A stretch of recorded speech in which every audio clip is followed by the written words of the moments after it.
ये कौन सा राज लाना चाह रहे हैं? ये राम राज नहीं लाना चाह रहे, ये मनु स्मृति लगाना चाह रहे। अच्छा। ये धर्म में और जाति में दो देश को बांटना चाह रहे हैं, पाखंड बढ़ाना चाह रहे हैं। ये हिंदू मुस्लिम का झगड़ा लगाना चाह रहे हैं। ये चाह रहे हैं कि दलित का बच्चा पढ़ाई ना कर पाए। अच्छा, ये चाह रहे हैं कि पिछड़ों का जो बच्चा है वो मजदूरी करे। इस बिदुड़ी का नाम आपने बहुत बढ़िया ले दिया। बिदुड़ी कौन सा दूल का दला? बुदयुड़ी जो है वो संसद के भीतर मुसलमानों को क्या कह रहा, आतंकवादी, कटवा, देशद्रोही। उस पर कोई कार्रवाई हुई नहीं हुई, उसका बल्कि प्रमोशन और कर दिया, उसे राजस्थान का इंचार्ज बना दिया चुनाव में। तो ये लोग यही काम कर रहे हैं। डॉक्टर साहब कैसे देख रहे हैं जिस तरीके से कहा जा रहा है कि एक विशेष समुदाय को मुफ्ती ने कुत्ता बोला, उसके बाद गिरफ्तारी हुई, तो क्या लगता है आपको? देखो साहब, ये कोई अब से थोड़ा ही हो रहा, ये तो पिछले 10 साल से हो रहा। जब से बीजेपी सत्ता में आई है तब से धर्म के नाम पे, जाति के नाम पे, संप्रदाय के नाम पे टारगेट किया जा रहा है। और टारगेट ये क्यों किया जा रहा है? क्योंकि इनके पास जो मुख्य मुद्दे हैं वो खत्म हो गए।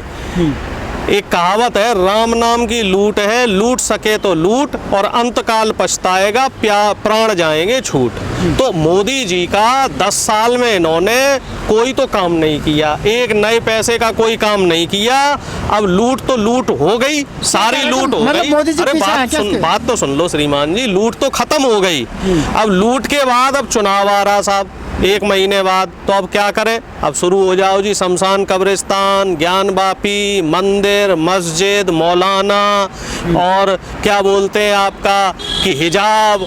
तो ये तमाम मुद्दे जो है ना, और फिर जब कहीं से काम ना चले तो जाति सूचक टिप्पणी कर दो, धर्म सूचक टिप्पणी कर दो, मुसलमानों को कुछ बता दो, है ना, जैनियों को कुछ बता दो। एक तरफ तो ईसाइयों को कुछ बोल रही है और उधर मोदी जी जाके केरल में ईसाइयों से हाथ मिला रहे।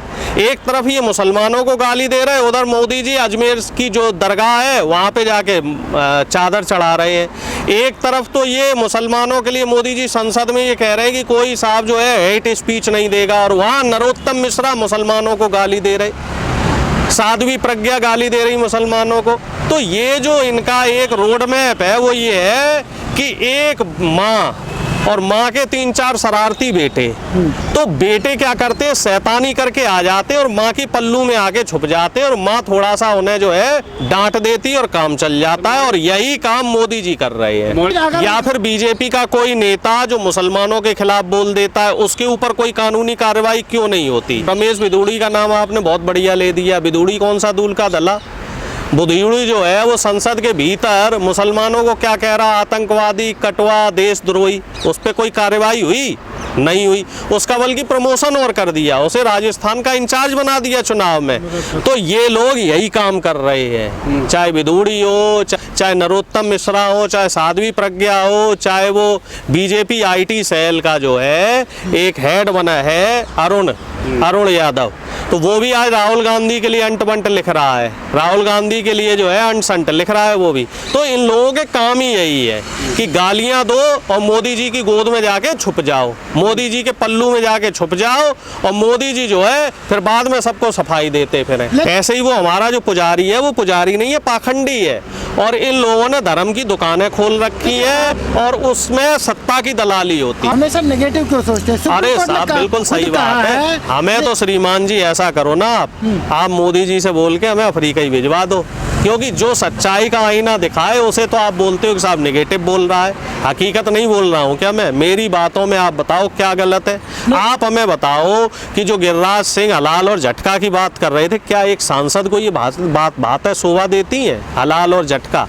और आजकल ये जो है ना, ये हलाल का एक जो ट्रेडमार्क का ये बीजेपी वाले जो मुद्दा लेके आए हैं कि दूध में, घी में, सब में एक हलाल सर्टिफिकेट चल रहा है, वो कांग्रेस लेके आई है। अरे ये कोई मुद्दे हैं? आप नौकरी पे बात क्यों नहीं करते?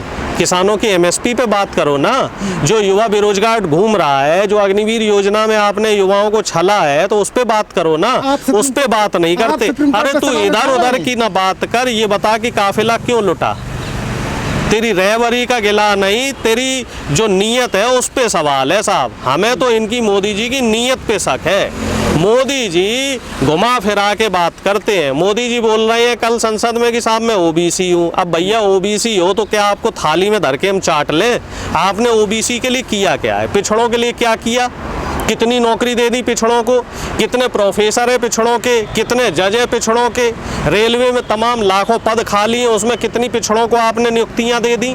60 लाख से ज़्यादा पद खाली हैं और ईमानदारी से अगर 27% भी ले लो तो 15 लाख पद हो गए ओबीसी के। क्या उनको आपने नौकरियां दी? सिर्फ कहने भर के लिए, गाल बजाने के लिए आप ओबीसी हो, नेहरू जी को गाली देने के लिए आप प्रधानमंत्री हो, कांग्रेस को कोसने के लिए आप प्रधानमंत्री हो। भैया 10 साल का समय कोई कम नहीं होता।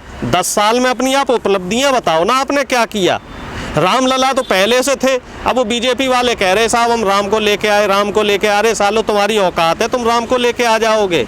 ये नालायक लोग हैं, ये मूर्ख लोग हैं, ये अल्पज्ञानी लोग हैं। तो इनका ये बताइए, इनकी क्या हैसियत है कि ये लोग भगवान को यहाँ लेके आएंगे? बल्कि कहना तो ये चाहिए कि धर्म के नाम पे इनकी दुकानें चल रही हैं। प्रभु श्री राम को ये लेके आए ताकि ये चुनाव जीत जाएं।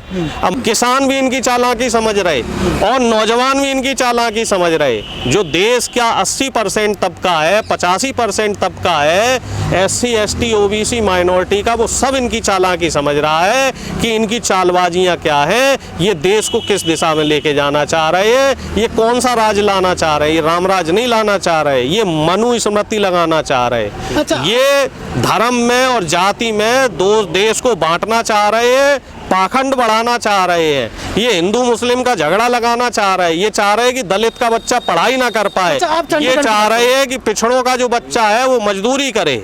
आप चंडीगढ़ की बात कर रहे हैं कि सुप्रीम कोर्ट ने क्या कार्रवाई किया, क्या आपको नहीं लगता है कि जिस तरीके से सुप्रीम कोर्ट ने कहा कि ज़रूरत पड़ी तो दोबारा इलेक्शन कराए जाएंगे? नहीं, एक बात हमें बताओ, आप सुप्रीम कोर्ट की और मोदी जी की इतनी तरफदारी क्यों कर रहे हैं?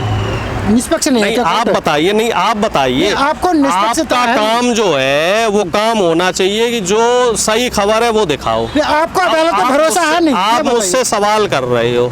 अगर मुझे अदालत पे भरोसा होता, अगर मुझे मोदी जी पे भरोसा होता तो मैं बीजेपी का कार्यकर्ता होता, मैं विपक्ष में आवाज नहीं उठा रहा होता। एक जागरूक नागरिक का काम होता है सरकार से सवाल करना। अगर सरकार गलत कर रही है तो हमें सरकार से सवाल आप करना अदालत चाहिए। को मोदी से क्यों और जोड़ रहे हैं? कायदे में आपको मेरी बजाय सत्ताधारी लोगों से सवाल करने चाहिए, लेकिन आपकी भी मजबूरी है कि वो लोग सवाल का जवाब नहीं देते। मोदी जी ने 10 साल से प्रेस कॉन्फ्रेंस नहीं करी। अब ये बताइए, सुप्रीम कोर्ट अगर इतनी पाक साफ है, चंद्रचूड़ सिंह जी इतना मेहनत से काम कर रहे हैं, तो सिर्फ फटकार से काम क्यों चला रहे हैं? भैया कार्रवाई करो ना। वीडियो प्रूफ है आपके सामने कि किस तरीके से उन्होंने कट्टाबिंदी का खेल खेला है, किस तरीके से 20 जो मेंबर हैं, 20 वोट वाले जो लोग हैं वो सत्ता से बेदखल हो गए और 14 वोट वाले सत्ता में बैठे हुए हैं। ये तो सरासर बेईमानी है। तो इस पे सुप्रीम कोर्ट सख्त रवैया क्यों नहीं ले रहा है? जाहिर सी बात है कि ये लोग मिले हुए हैं, कहीं ना कहीं चंद्रचूड़ सिंह जी के ऊपर भी मोदी जी का आपको पता प्रेशर है। नोटिस आने वाला है, जिस तरीके से आप भाषा बोल रहे हैं अदालत में सवाल नोटिस ही आएंगे और क्या आ सकता है। जिसने भी गलत के खिलाफ आवाज उठाई है उसको नोटिस मिले, उसको जेल मिली ये है। तो सुप्रीम कोर्ट की अवमानना है ना। देखिए